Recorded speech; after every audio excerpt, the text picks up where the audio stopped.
nós vamos nos integrar às máquinas.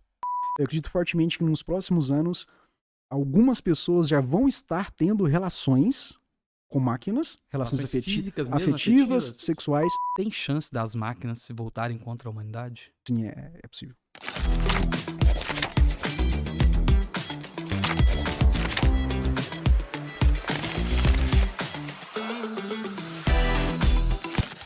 Fala galera, sejam bem-vindos a mais um episódio do Sempre Melhor Podcast.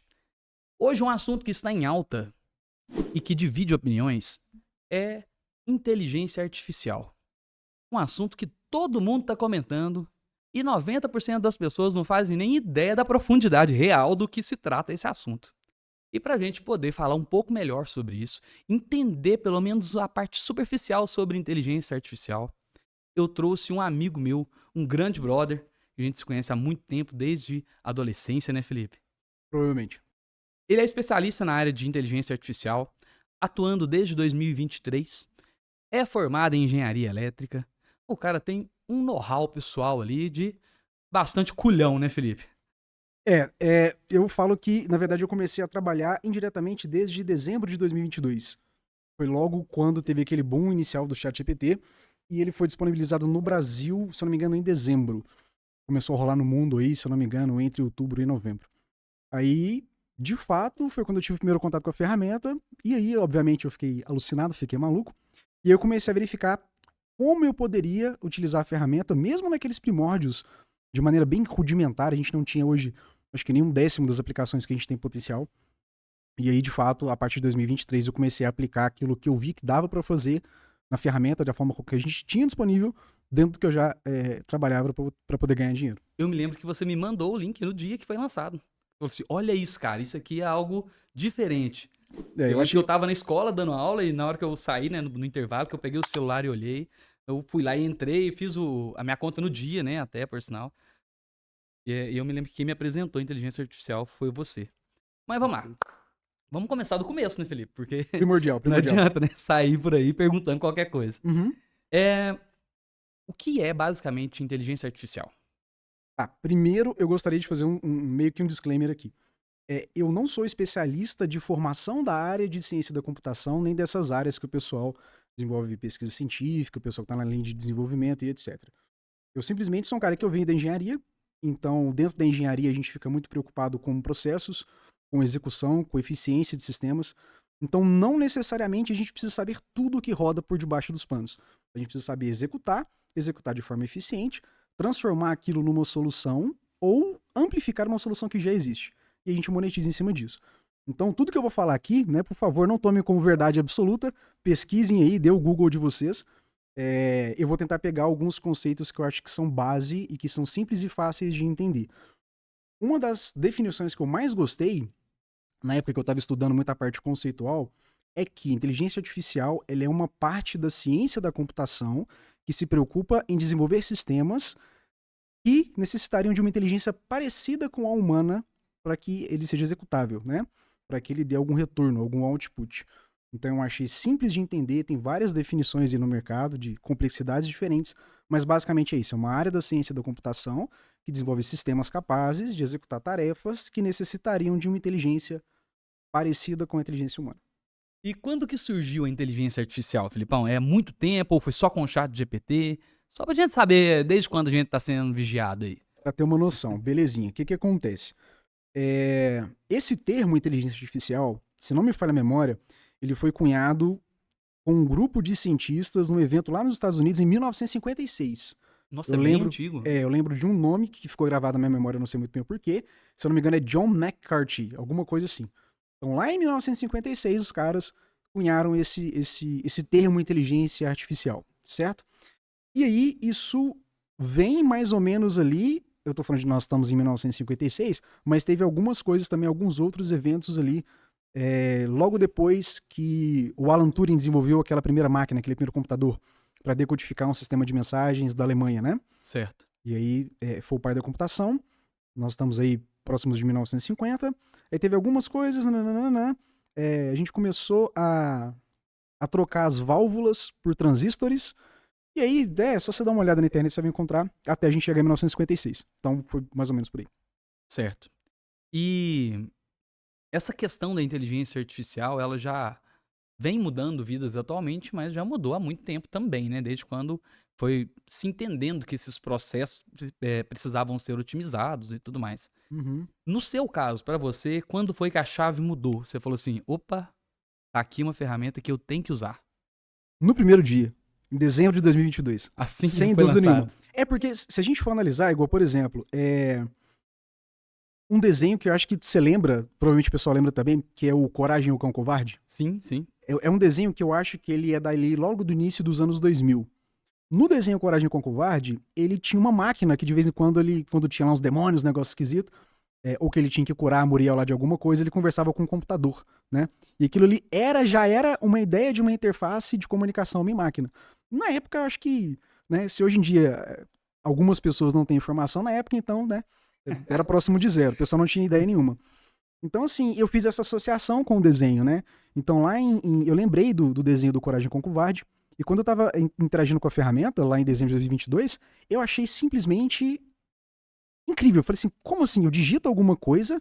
Porque a gente está acostumado com interagir com o sistema operacional, né? Acessar Facebook, mexer com o site, você faz um cadastro, o site muda de página sozinho. O próprio Né? Google, né? Incrível, né? Sim, mas você tecer uma linha de raciocínio. Porque se a gente for no core do sistema, grande parte dele se baseia em prever um próximo token que a gente fala, né? Um token seria ali uma divisão numérica matemática de caracteres. A gente não tá falando de palavra aqui. Mas, enfim, aí eu falei, cara, eu coloco uma ideia e o sistema me volta uma informação parecida ou complementando a ideia, a informação que eu tô colocando, né? Por mais que seja uma pergunta idiota. Mas ali mesmo eu já falei assim, cara, os próximos 10 anos vão ser incríveis.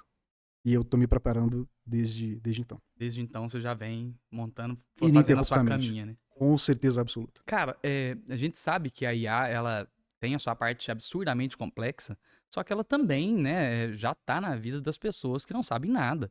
Então, na realidade, não é porque essas pessoas não querem, às vezes, aprender, mas porque elas têm realmente dificuldade de lidar com isso.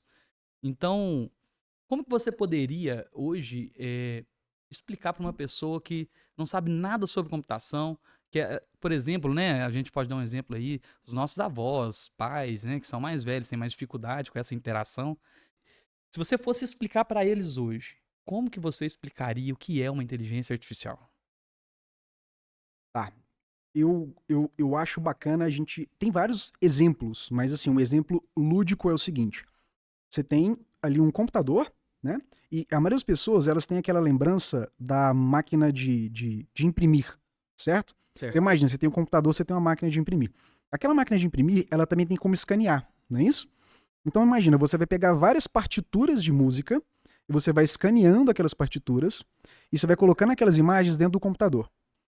Vai partir um certo ponto da fase de treinamento que a gente fala, que a gente pode entrar lá e pedir, por exemplo, para o computador, sei lá, desenvolver para a gente uma nota, uma peça musical parecida com um estilo de, por exemplo, Beethoven, certo? Certo. Aí o computador, ele é bom em processar dados, todo mundo lembra, né, do computador, que Matrix, tem aquelas coisinhas. Uhum. Então aí a gente tem uma máquina de processamento, que todo mundo conhece. A gente usou o exemplo didático da impressora com um scanner, todo mundo conhece. Partituras, todo mundo conhece. E com base naqueles dados, a gente treina aquela máquina e ela consegue, então, fazer um output de uma música parecida com Beethoven, por exemplo. Então, basicamente é isso. É um sistema computacional que ele roda sequências de instrução, que a gente chama de algoritmos, e com base em dados de entrada, em treinamentos, eu dei o exemplo aqui da partitura da música, ele consegue, então, produzir conteúdo, que a gente está falando, por exemplo, no caso específico da IA generativa. Certo. Não acho que ficou tão simples de explicar, não, mas lembrando da máquina copiadora, ficou bom. É um bom exemplo. É o melhor que eu consegui fazer. É o melhor que eu consegui. Nesse momento. Pode ser que no próximo ano aí eu consiga um exemplo melhor. Mas dentro do que você falou, tem uma importância gigantesca, então, né? O que todo mundo vem falando. Você pega os vídeos aí para poder ver sobre inteligência artificial, o pessoal fala muito sobre os prompts, né? Então, esses prompts, eles devem ser basicamente a alma do negócio, pelo menos na minha ideia, né? Tipo, de trabalho com essa interface de inteligência artificial. Porque é ali que você está lançando o que você quer que ela faça, não é isso? Uhum. Então, essa interação do prompt com a IA seria basicamente a parte mais importante do contato com a inteligência artificial? É uma das partes mais importantes. Porque o que acontece? Provavelmente você deve ter visto já, ou então o pessoal que tá assistindo a gente aí, já baixou aqueles PDFs de tutoriais, tracks, sem truques do ChatGPT e não sei o que tem, aquela coisa toda. Então ali o pessoal fazia muita acrobacia com prompt para conseguir resultados melhores ou extraordinários, ou tentar espremer o suco da ferramenta e ter o melhor retorno possível. A grande questão é que, como as ferramentas estão ficando cada vez mais sofisticadas, fica cada vez. Eu não tô falando que o prompt vai morrer, eu não vou entrar no. É um aspecto pra gente que trabalha com isso, é uma coisa meio polêmica, tá? É tipo, sei lá, né, um time de futebol. Por vários motivos. Mas é basicamente isso. Quanto mais avançados os sistemas ficam, mais eles conseguem pegar dentro da sua conversação mesmo. Né? Seja por áudio, seja por texto, seja por vídeo. O sistema consegue pegar aquele espectro de informações que você está colocando e identificar a sua intenção. Com base na sua intenção, o sistema te responde. Mas o prompt em si seriam técnicas, né? Seriam técnicas de orientação sobre como você gostaria que a ferramenta desenvolvesse a linha de raciocínio dela. Como você gostaria também que ela te devolvesse a resposta. Certo. E eu fico horas aqui se deixar só falando disso. Só falando de prompt. Tranquilamente, tranquilamente. Tem muito conteúdo, não dá. Porque se falava muito quando foi lançado, né, a inteligência artificial. Nós dois até tivemos uma conversa bem próximo do lançamento, que o pessoal falava que o desenvolvimento da inteligência artificial ia ter algumas etapas, e essas etapas seriam cruciais. O primeiro seria a comunicação em texto, né, via texto mesmo. Segundo, comunicação via imagem. E depois imagem e texto montando vídeos. E, subconsequentemente, áudio fazendo imagens e áudio fazendo vídeos. E a gente está chegando nesses pontos que as inteligências artificiais estão chegando cada vez mais próximos de você colocar um áudio e ela gerar um vídeo sobre aquele áudio. Fidedigna, aquilo que o áudio está, né, transmitindo. Então, é realmente um processo bem assustador se a gente fosse parar para pensar. Ou até mesmo para os mais entusiastas, né? É mais eufórico, né? Para quem quer que isso desenvolva, quem gosta, por exemplo, você. Com certeza. Bom, primeiro, a gente está falando nesse aspecto aí de multimodalidade. Então, tem alguns sistemas de AI que eles trabalham de maneira unimodal. Unimodal ele trabalha só com arquivos WAV, MP3, que são arquivos de áudio. Então, tem AIs que elas vão ficar só naquele segmento. A gente tem algumas que trabalham só com texto, né? Então existem AIs que funcionam hoje de forma unimodal. Multimodalidade é justamente nesse aspecto, onde nós temos aí o Gemini da Google, o GPT, se eu não me engano, o 4.0, ele também trabalha de maneira multimodal. A gente tem árvores e famílias de modelos, mas os multimodais eles já conseguem caminhar entre formatos de mídia diferentes, tanto de entrada quanto de saída. Quando a gente fala sobre essa questão do desenvolvimento do processo, a gente tem uma análise um pouco mais diferente. Que é o quê? Se não me engano, seriam 3 ou 4 principais estágios. O primeiro estágio é quando o sistema ele é altamente passivo. Ou seja, o ChatGPT hoje, um usuário aí que utiliza o sistema gratuitamente, ele entra lá, ele pergunta alguma coisa sobre legislação, sobre segurança do trabalho e tal, o sistema volta uma resposta para ele. Então o sistema é passivo, tá? O sistema é passivo. Um segundo passo seria o que nós estamos agora mais intensamente trabalhando no ano de 2025, que seriam os agentes. Então, os agentes eles conseguem pegar uma requisição e executar tarefas de forma autônoma, de maneira com que ele chegue naquilo que você está pedindo. Então, por exemplo, eu poderia pegar meu telefone aqui e pedir para o sistema, vamos supor que eu tenho um agente com automações, e aí eu vou ser bem simplista aqui para a gente não ficar muito tempo nisso. Mas, por exemplo, eu posso pedir para o sistema acessar minha caixa de e-mail e verificar o que não foi importante jogar para a lixeira, por exemplo. Então eu posso fazer uma requisição por áudio, o sistema entra, roda uma rotina de automação, ele chama uma API do Google, o sistema entra dentro da minha lista de e-mail, aí eu vou falar para ele como que ele vai saber o e-mail que é importante do que não é. É isso que eu ia perguntar agora. Você já falou antes o que ele pode não fazer, né? Isso. Tudo isso faz parte de uma programação. Então ele vai lá, ele vai ler os títulos e as descrições dos e-mails e ele vai lá jogando para a lixeira, certo? Ou seja, eu coloquei uma tarefa, ele entendeu, ele tem recursos de ação e ele vai lá e executa. Você tem um funcionário. Justamente. Então é a parte onde eu tenho um comportamento passivo, um comportamento ativo, depois a gente vai pro comportamento autônomo, que aí já envolve uma coisa bem mais complexa, e por último, nós teríamos sistemas inteligentes desenvolvendo sistemas inteligentes. Entende?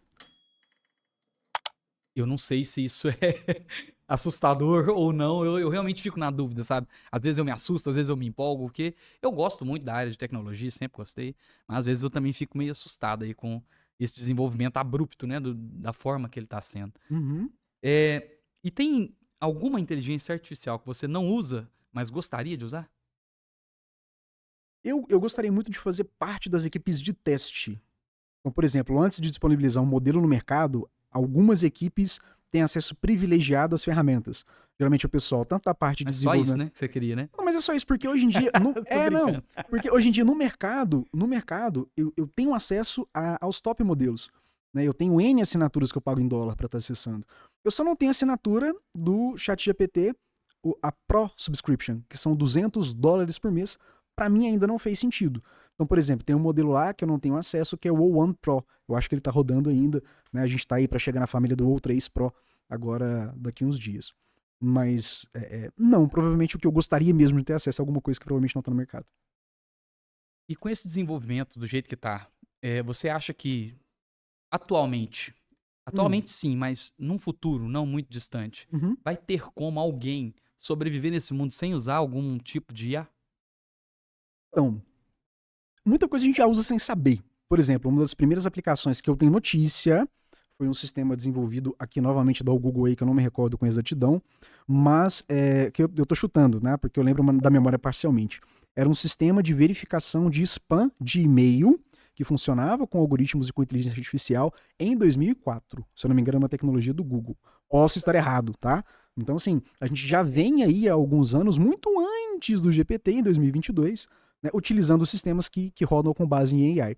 Hoje em dia, Netflix, Spotify, a Amazon, serviços da Microsoft, tudo isso tem a inteligência artificial embutida. Né? Então, muita coisa a gente usa até mesmo sem saber. Mas, não.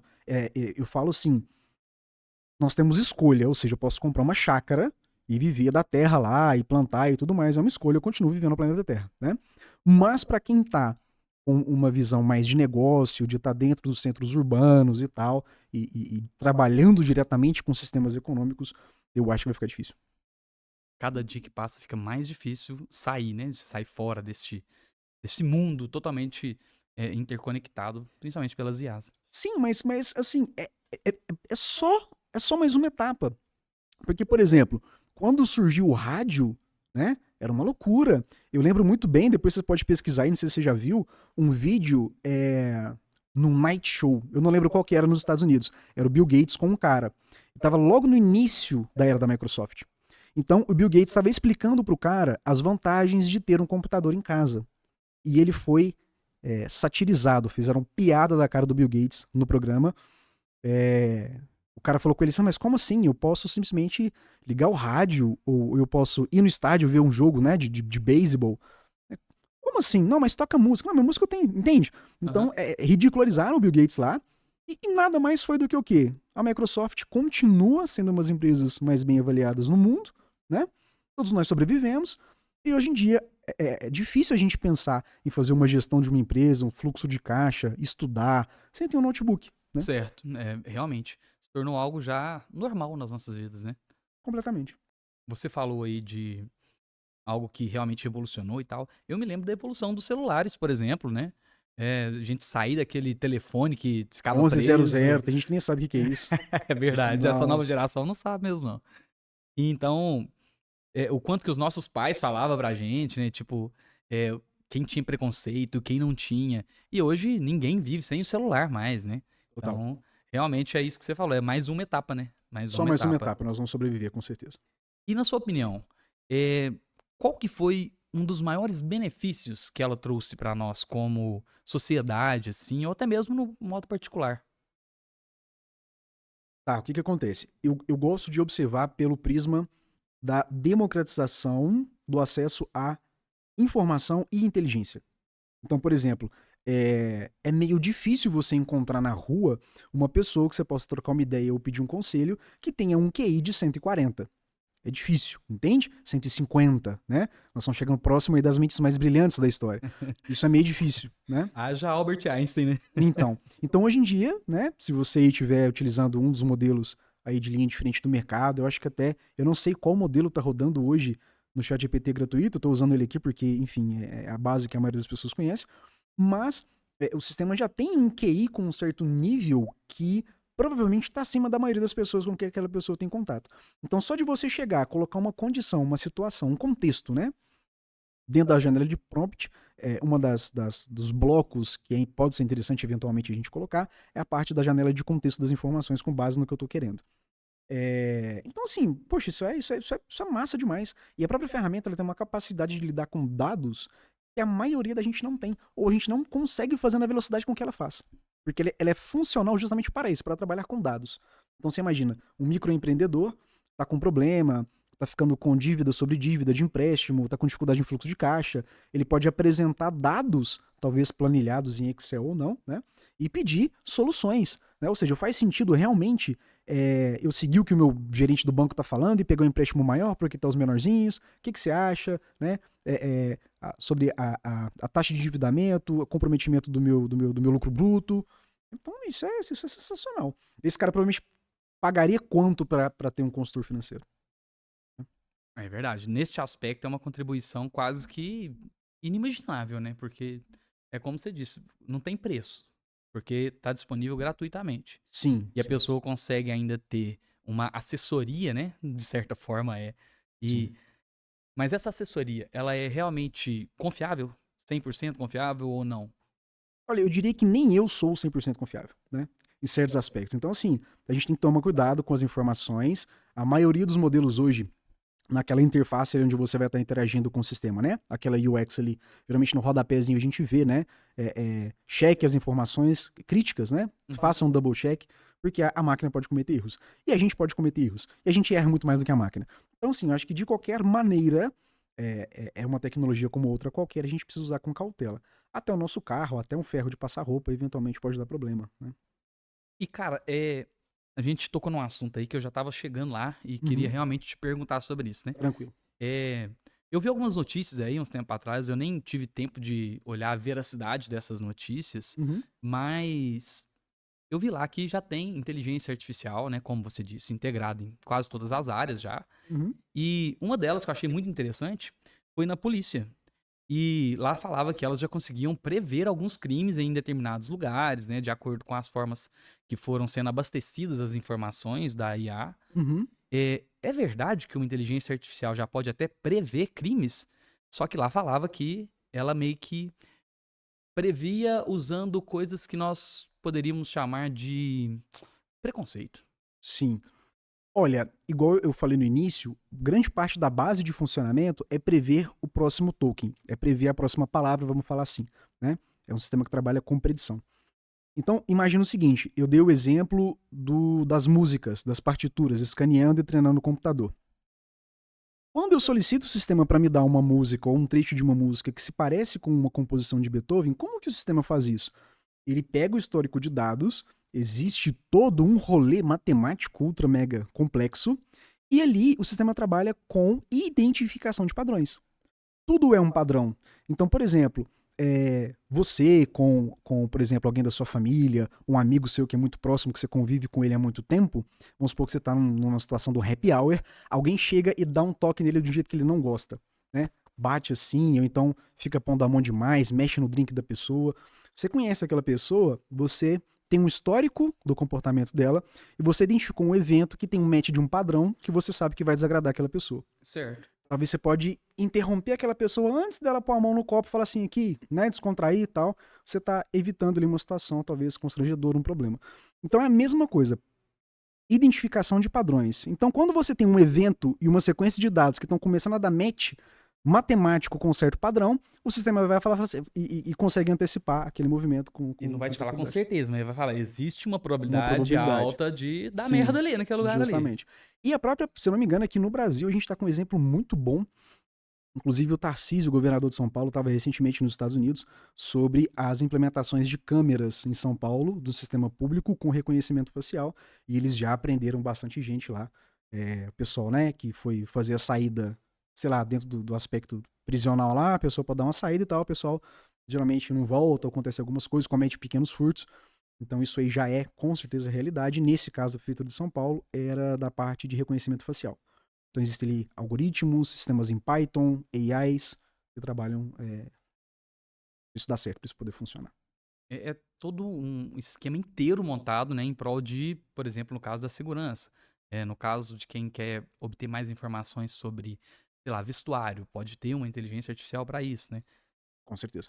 Então, nesse aspecto também, né, que a gente estava falando aqui sobre prever e tal, ultimamente o pessoal tem relatado, né, algumas coisas, achei até interessante alguns vídeos que eu tenho acompanhado aí, sobre algumas falhas do GPT, por exemplo, né? Uhum.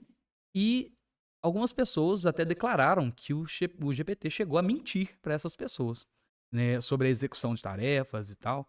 Até Uhum. que ponto isso é realmente preocupante, Felipe? Já que ela consegue prever determinadas situações, e em outras ela consegue mentir, isso é preocupante? O que acontece? Eu não vou entrar em detalhe aqui sobre os aspectos técnicos, mas essas mentiras que a gente fala, a gente chama elas de alucinação. Então o modelo ele está alucinando, certo? O alucinar é quando ele te fala uma informação que não procede, quando ele inventa alguma informação, igual, por exemplo, quem trabalha aí com AI, desde lá de onde eu comecei, dezembro de 22, 23 e 24 e 25 agora, a gente tem acompanhado que os modelos eles estão alucinando cada vez menos. Isso é porque, de maneira muito grossa, tá ficando melhor, certo? Então, o que que acontece? Isso é normal, isso é comum. Hoje em dia, os modelos eles estão tendo taxas de alucinação que estão caminhando para zero, mas ainda assim é possível que ele te dê uma resposta errada, e por isso que é importante que a gente sempre cheque, e principalmente informações muito problemáticas. É, um outro dado também sobre essa questão de alucinações, que a gente ainda continua vendo até hoje, mas que não tem muita correlação com o output em texto, é a questão de links. Recentemente eu fiz um vídeo no meu canal do YouTube sobre a Manus AI, que é uma proposta de uma AI bem autônoma mesmo, que executa várias tarefas, e a gente vê que às vezes alguns links de referência de pesquisa são links feitos pela ferramenta. Ou, por exemplo, ela te dá uma resposta, talvez num tema complexo, você fala assim, tá, belezinha, quais são as referências desse conteúdo que você está disponibilizando para mim? Felipe, belezinha, os conteúdos são. Aí tem uma árvore de links que ele te fornece, como os dados de base. E às vezes um link ou outro que você vai clicar, o seu navegador fala que não existe, porque o sistema ele viajou na batatinha, ele não queria ficar sem te responder, então ele meio que né, desenvolve ali um output com base em uma informação que não existe. Mas isso não é preocupante, tipo, sei lá, como está se tornando a cada dia mais frequente a utilização, Uhum, então as pessoas tendem a acreditar mais nas inteligências artificiais, né? uhum. É, isso, tipo, a inteligência artificial, ela não pode chegar ao ponto de te induzir a algo que não seja bom, não? Olha, assim, se a gente for pensar, e aqui, de novo, dá pano pra manga, né? Tudo que a gente tem acesso hoje, a base de treinamento desses modelos, eu não vou falar aqui de dados sintéticos, mas a base de treinamento dos modelos foi com base nas informações que nós produzimos até agora. Nós como sociedade, nós como seres humanos, né? Então, se a gente é corrupto, se a gente mente, se a gente influencia, né? Do mesmo tempo que também o ser humano faz coisas maravilhosas. Mas, assim, grande parte da base de dados, ela pode ser suja. E aí tem um trabalho muito intenso na parte de preparação de dados e o acompanhamento do treino para que vá se limpando essas informações para evitar que a gente tenha um modelo treinado, por exemplo, e que possa ser capaz de influenciar as pessoas para fazer coisas negativas, ou influenciar a pessoa porque um patrocinador, né, que desenvolve, por exemplo, sapatos ou moda, ou dentro da indústria alimentícia ou farmacêutica, né? Eu injetei muito dinheiro aqui, então quem usar esse modelo de AI a partir de agora e que darem inputs solicitando indicações de remédios, de roupas e tal, a ferramenta vai tender a colocar minha marca ali na frente primeiro como opção de compra. Eu também abre aspectos para outras discussões. Mas sim, é problemático, sim. O grande ponto é que nós somos seres pensantes, a maioria de nós adultos, então é interessante que quanto mais crítica seja a informação que eu estou inserindo, mais atenção, mais cuidado e mais cautela eu tenho para eu ver a resposta que eu vou ter ali e o que eu vou fazer com aquilo. E ser mais seletivo também, né? É, assim, nós estamos com um outro pequeno probleminha. Igual eu falei agora há pouco sobre a assinatura que eu não tenho, que é a Pro da OpenAI, $200 mensais. Eu acredito que, talvez a maioria das pessoas que estão nos escutando, é que elas também não tenham acesso a esse tipo de assinatura. Então a gente vai ver sim que alguns modelos, o acesso a algumas inteligências, vai tender a ficar para quem tem um poder aquisitivo maior de compra para ter acesso àquilo. Porque no fritar dos ovos não é nem porque o Sam Altman ele é mau. Não, é porque o sistema, quanto mais complexo, mais infraestrutura ele exige, mais quantidade de energia elétrica, computacional, processamento, inferência. Os Então caras fica estão usando caro. investimento multimilionário para funcionar, então eles têm que Multi, vender o negócio de verdade, né? o Sam Altman aí, no início desse ano de 2025, se não me engano, ou no final de 24, teve uma parada lá onde ele queria fazer o levantamento de 7 trilhões de dólares, né? E tem o projeto Stargate nos Estados Unidos. A OpenAI já está desenvolvendo lá uma das maiores infraestruturas do mundo, junto com a Oracle e um grupo de outras empresas. Entrou a iniciativa asiática de bancos de investimento da ordem de 500 bilhões de reais. Trilhões é um número tão grande que eu acho que às vezes a gente não tem noção. É Mas difícil se eu de não me imaginar. engano, são 12 zeros, não é isso? Tri, Não vou chutar. Mi são 6, Bi são 9, Tri são 12. Pergunta Se eu não me ChatGPT engano, aqui. é isso. Só que não. Não tenho a mínima ideia. Mas é realmente assustador em alguns aspectos. Tem gente que pira, por isso que eu tô te fazendo essas perguntas tão incisivo, batendo nessa tecla, né? Porque a galera fica alucinada com essas coisas. Tem gente que viaja, né, na maionese. Eu me lembro que no ano 2000, né, quando tinha uma profecia que o pessoal falava assim, 1000 passará, 2000 não passará. E foi o ano que foi muita coisa lançada, né? 2012 também, a gente ia morrer todo mundo. Isso, teve essa previsão aí também. E o pessoal era bitolado nessas ideias. Então imagina agora com esse desenvolvimento da inteligência artificial. Eu pego uma coisa e ela me dá umas respostas que se eu pagar 400 mil ali, talvez eu não consiga, né? Tipo, sei, né? Eu falei um número irrisório aqui. Irrisório não, mas que não condiz com a contextualização. Porém, dentro dessas IAs todas aí, qual que foi a que você viu e que você falou assim, cara, isso aqui não é de Deus não, isso aqui é diferente, isso aqui faz algo que me assusta. Olha, igual eu tô te falando, eu sou, é meio difícil te dar essa resposta, porque eu sou um cara que eu trabalho com isso, então eu tô muito imerso nisso. Por você nada te assusta, E mas... desde o início, não, nem é tão assim. E desde o início, desde lá, né, do que eu falei 2022, eu sempre venho investindo em dólar. Então, sempre que existe um modelo bacana que ele é disponível para o amplo público, eu vou lá e eu tenho acesso e eu pago e tal. Então, não tem nada assim que me chamou a atenção de uma maneira, uau, assim, muito agressiva. Mas para não deixar de te responder, muito recentemente, a OpenAI, ela desenvolveu uma melhoria, uma otimização na parte de memória do ChatGPT. Então, o que acontece? Você tem lá vários chats. Você tem lá um chat onde você quer saber de receitas, você quer um chat lá para te ajudar a desenvolver uma pesquisa da faculdade, você tem outro lá que é questão do seu emprego e tudo mais. Então, geralmente, a gente tinha vários chats dentro do layout de interação com o ChatGPT, e cada chat ali trabalhando com um contexto diferente, compartilhando uma coisa com a ferramenta diferente, tem a parte de custom structures e tal. E aí, quem mexe sabe que hoje em dia nós temos uma árvore melhor de setup dentro do sistema. E essa otimização da parte de memória é como se o sistema fosse capaz de pegar, desde o início que você começou a interagir com a tecnologia, e fazer um rastreamento do histórico dos chats que você já teve até o momento. Aí me deu um opa. Acendeu o caution. Um momento opa. Que logo quando isso ficou disponível, essa atualização, eu fui dentro do meu aplicativo do OpenAI no meu computador, atualizei, falou que estava pronto. Aí eu fui dentro do X, né? Eu fico muito no Twitter. E aí eu vi um cara lá que ele colocou um prompt, tipo assim, ChatGPT com base na sua atualização de acesso aos dados de memória de chat, quais são os 5 pontos mais fortes que você acha que eu tenho e eu ainda não percebi? Entende? E aí o sistema processa, ele tem capacidade de pegar todo aquele histórico de conversas anteriores, e ele vai pegar a questão, igual, por exemplo, eu já compartilhei com a minha AI sobre psicologia, sobre sonhos, sobre limitações minhas, sobre trabalho, sobre desenvolvimento web. Eu trabalho com muita coisa, né? Então ela foi lá e pegou todo o meu histórico e realmente me deu respostas assim, incríveis, com base nessa otimização de memória. Eu acho isso fantástico, sensacional. E você acha que essas inteligências artificiais podem, a cada dia mais, se tornar como se fossem amigos das pessoas? Tipo, nossa, eu devo ir em tal festa? Não devo? Esse tipo de conversa já tá rolando? Tá, o que rola? eu tenho uma visão muito, ao mesmo tempo que ela é futurística, ela é muito cética. Eu vejo que tudo que está acontecendo, a gente está caminhando para esse lado, que é o quê? Nós vamos nos integrar às máquinas. Neuralink e outros projetos têm mostrado que essa fusão do sapiens, da biologia pura, com a inteligência sílica, a inteligência computacional, eu não sou muito a favor do termo inteligência artificial, eu não acho que seja artificial, eu acho que é muita prepotência nossa achar que a nossa inteligência, com base no carbono, no hidrogênio, no oxigênio, é a única que existe no universo, né? Nossa, enfim, não vamos entrar nesse aspecto não. Mas, Aí seriam mais horas e horas, né? com certeza absoluta. Mas eu acredito fortemente que sim, nós vamos nos integrar às máquinas. Eu acredito que o celular, como a gente usa hoje, o celular, ele facilitou a comunicação, acesso a dados.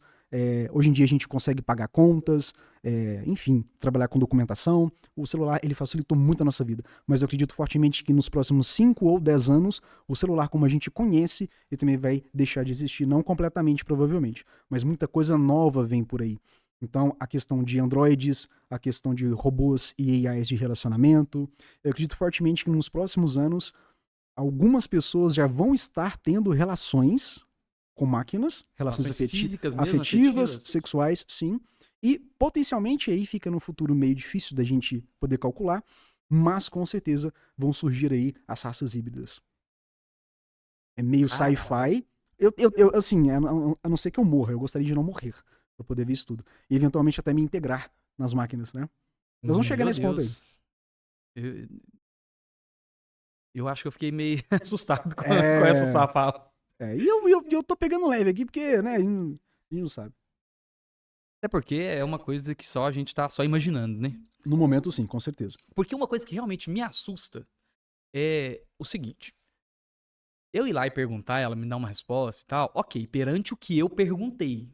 Sim. Outra coisa seria ela tomar uma decisão por mim e me induzir a fazê-la. Isso me assusta. Jonathan, pensando nisso, me assusta. É claro que o pessoal pode falar que já existe isso, né? Por exemplo, os algoritmos de venda te induz a comprar e tal, tem uma estratégia em torno disso.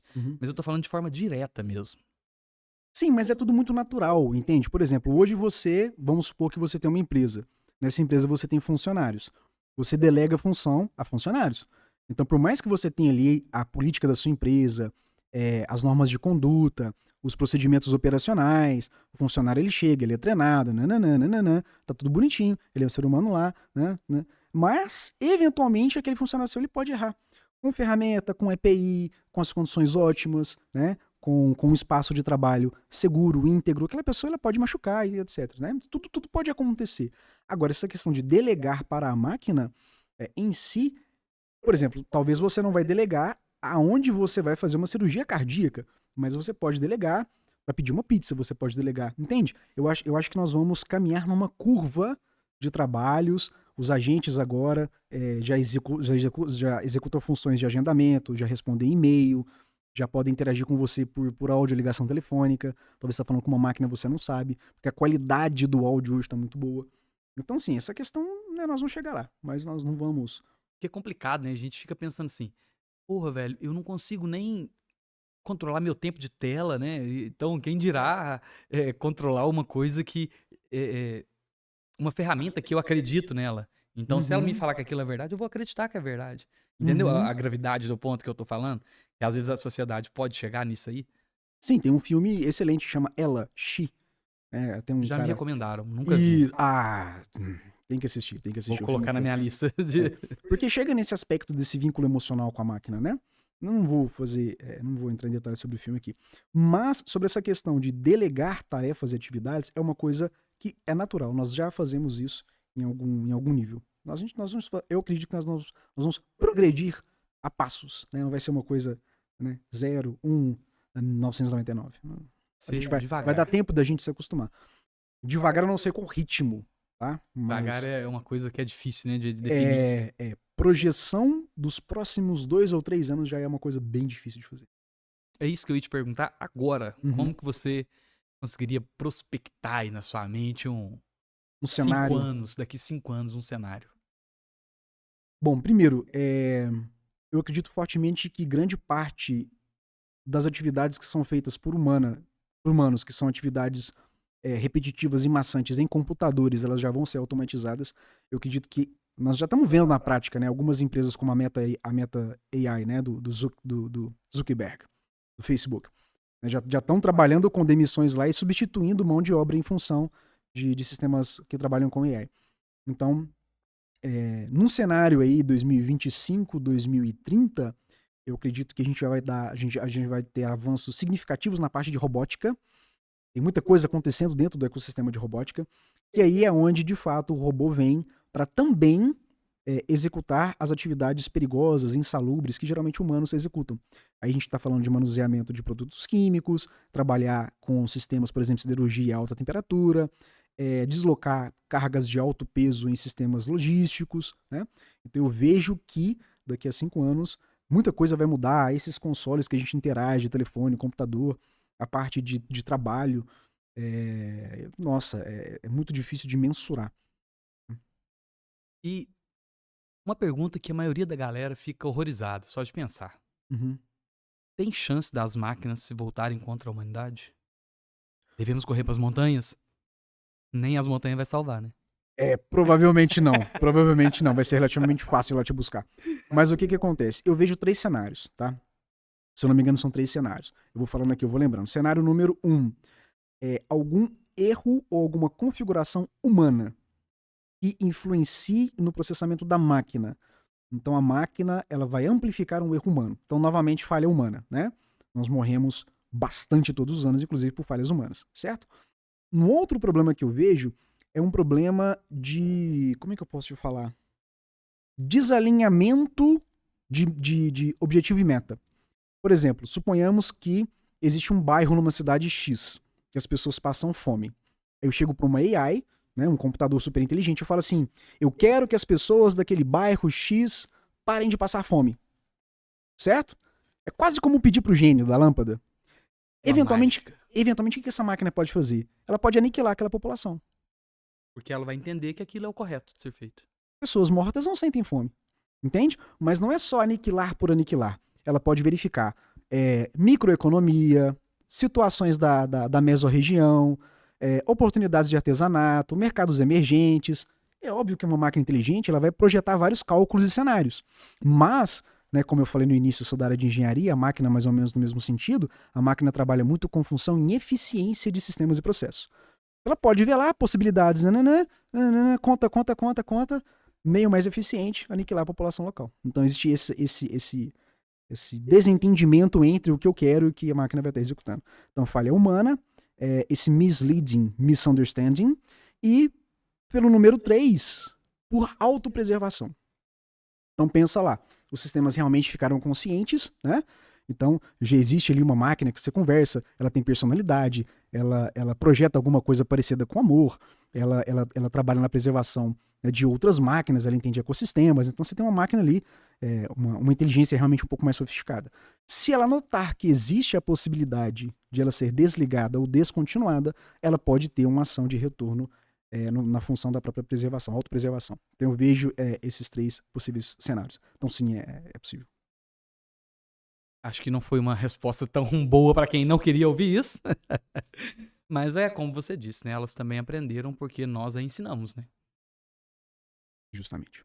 Então, resumindo, você poder dar um conselho para alguém que não sabe nada sobre IA, que já tá atrasado, já tinha que estar sabendo alguma coisa, qual que seria um conselho bom que você daria agora para quem quer começar agora a mexer com IA, gostou do assunto, gostou das suas explicações e vai começar amanhã? Você recomendaria alguma? Fica à vontade aí pra... Senta a bunda e estuda. Não tem muita coisa, é impreterível, assim. Senta bumbumzinho na cadeira, pega algumas referências. Eu tenho lá o meu site, eu tenho um portal de notícias, mas eu não tô conseguindo produzir muita coisa na velocidade que eu gostaria. Eu tenho múltiplas tarefas e coisas que eu tenho que resolver. Tá difícil contratar humanos, então parte das equipes que me apoiam são 100% máquinas. Dentro do que eu faço, com trabalhos de revisão, pequenas automações, eu já tenho se implementado. Mas não tem muito segredo, assim.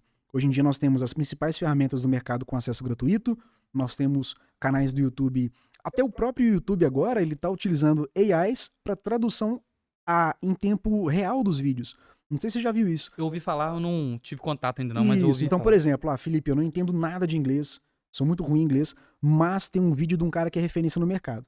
O YouTube já tá implementando isso, então você entra lá, dá o play naquele vídeo e fica meio feiozinho, ainda a voz não tá legalzinha não. Mas a máquina automaticamente traduz o que a pessoa tá falando lá para português. Então, não tem motivo, assim. Tem acesso gratuito, tem o YouTube. Felipe, eu não pago o premium, eu odeio o anúncio. Eu sinto muito, desconforto vai ter, entendeu? Mas assim, comece o quanto antes o possível. Eu falo com o pessoal que me acompanha no Instagram já tem um tempinho. Não ignore, não coloque a cabeça na terra, não dê as costas pra AI, porque não é o futuro, já tá aí, né? E as pessoas que conseguirem surfar essa onda, entender como implementar nos processos que elas já fazem. Né? Não é transição de carreira, agora eu vou virar da TI. Não é assim. Você pode implementar isso dentro do que você já faz, dentro do que você já consegue monetizar, fazer mais, fazer melhor, fazer com mais qualidade, fazer com mais escala. Então já aproveita e deixa suas redes sociais pro pessoal te seguir, né? O seu canal do YouTube, aonde você estiver. Belezinha. O meu Instagram é felipecferreira.com.br. .com.br geralmente é de domínio, mas o meu Instagram é esse mesmo. Pode ir lá, pode bater que vai dar certinho. Eu tenho um canal do YouTube também. Você pode procurar lá, Felipe Ferreira, provavelmente. Eu não lembro ao certo o meu canal do YouTube, né? Que é absurdo, mas realmente eu não lembro muita informação. Mas e se você também quiser pesquisar no Google, você pode bater no Google aí, Felipe Ferreira Gestor. O gestor é porque eu comecei no digital como gestor de tráfego pago, tá? Isso acabou ficando até hoje. Mas se você bater no Google lá, Felipe Ferreira Gestor, provavelmente o meu site vai estar no topo lá ou entre as primeiras posições dos resultados orgânicos. Cara, muito obrigado por essa conversa aqui. Valeu demais. Realmente, assim, deu uma elucidada para nós aqui, abriu a mente de várias formas, né? Então, eu acredito que quem viu esse conteúdo aqui gostou muito do que foi dito. Espero que sim. Para você que nos acompanhou até agora, né? Eu quero te pedir para que você comece a seguir o Sempre Melhor. Inscreva-se no nosso canal. Deixa o seu comentário. Qual que é a sua opinião sobre inteligência artificial? Você acha realmente que elas vão dominar a humanidade? A gente vai ter que correr pelas montanhas ou ir para Marte? Se bobear, nem Marte vai ter como correr, né? Mas nós também estamos no Spotify, né? Sempre Melhor Podcast. Então, nos sigam em todas as nossas mídias, né, sociais, para que você possa estar sempre inteirado e se tornando uma pessoa sempre melhor.